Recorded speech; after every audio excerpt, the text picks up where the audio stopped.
नमस्कार, मैं हूं आपके साथ राखी लांबा। मध्य प्रदेश में बीजेपी ने चाहे एक बार फिर से सत्ता स्थापित कर ली हो, लेकिन अभी भी मुश्किलें कम होने का नाम नहीं ले रही हैं। पहले तो सीएम चुनने के लिए बीजेपी को खूब मंथन करना पड़ा। अब उसके बाद मोहन यादव के नाम को सिलेक्ट कर इस पर मुहर लगा दी गई और शिवराज सिंह चौहान को बाहर का रास्ता दिखा दिया गया।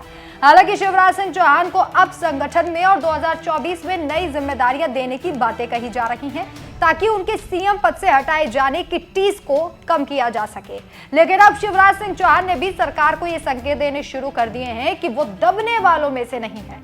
जहां जेपी नड्डा से मुलाकात के बाद शिवराज सिंह चौहान ने साफ तौर पर बताया था कि वो जेपी नड्डा के समय के नेता है। उन्होंने संगठन में काम भी किया है, युवा मोर्चा के भी वो सदस्य रहे हैं।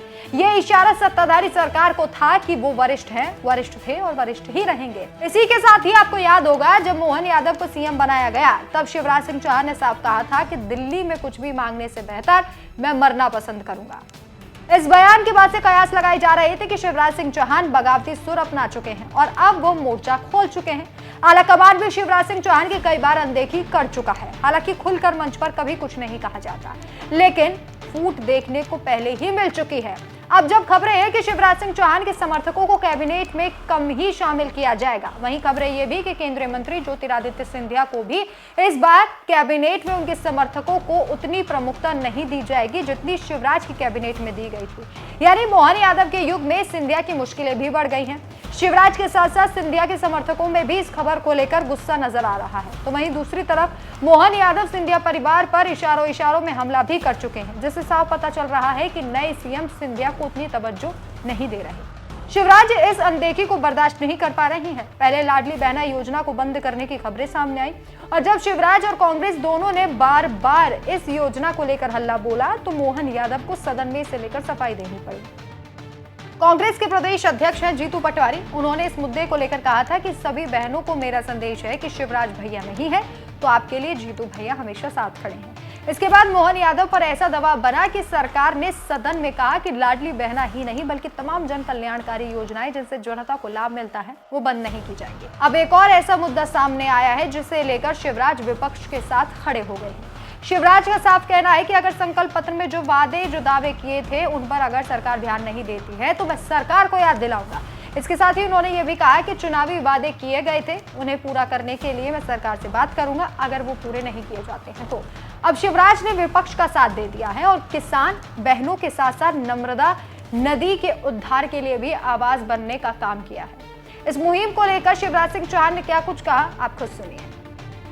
बचपन से नर्मदा मैया की गोद में पला हूं, बड़ा हुआ हूं और मां की कृपा से ही लोक सेवा के काम किए हैं। मैं विधानसभा चुनाव के पहले भी आया था और मां के चरणों में प्रार्थना की थी कि प्रदेश के विकास और जन कल्याण के कामों को आगे बढ़ाने के लिए और प्रधानमंत्री जी की योजनाओं को ठीक ढंग से क्रियान्वित करने के लिए मां भारतीय जनता पार्टी की सरकार बने। भारी बहुमत से भारतीय जनता पार्टी की सरकार बनी है तो मैंने उस समय संकल्प किया था कि मैं दोबारा फिर मां के चरणों में प्रणाम करने आऊंगा। आज मां की पूजा अर्चना की, चरणों में प्रणाम किया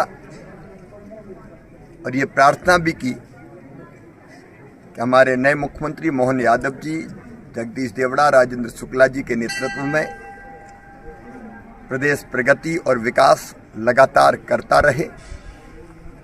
जन कल्याण के काम बहुत अच्छे ढंग से सब होते रहें, वो प्रदेश को बहुत ऊंचाइयों पर ले जाएं, क्योंकि प्रदेश का विकास निरंतर जारी रहता है।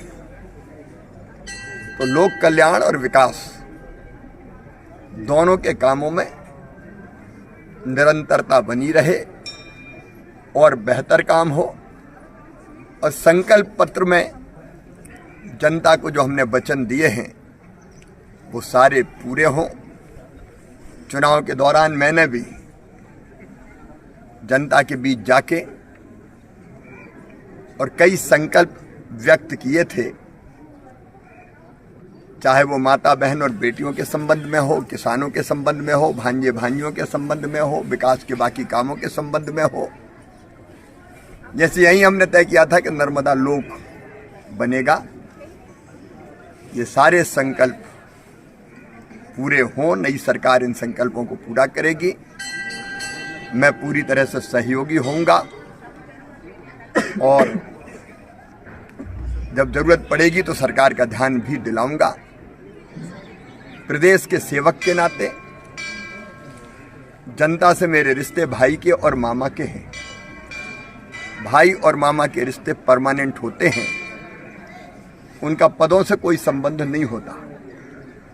तो मैं अपने बहनों भाइयों की, भांजे भांजियों की सेवा में निरंतर लगा रहूंगा, क्योंकि पूरा मध्य प्रदेश हमारा परिवार है और उस परिवार की माँ है नर्मदा मैया।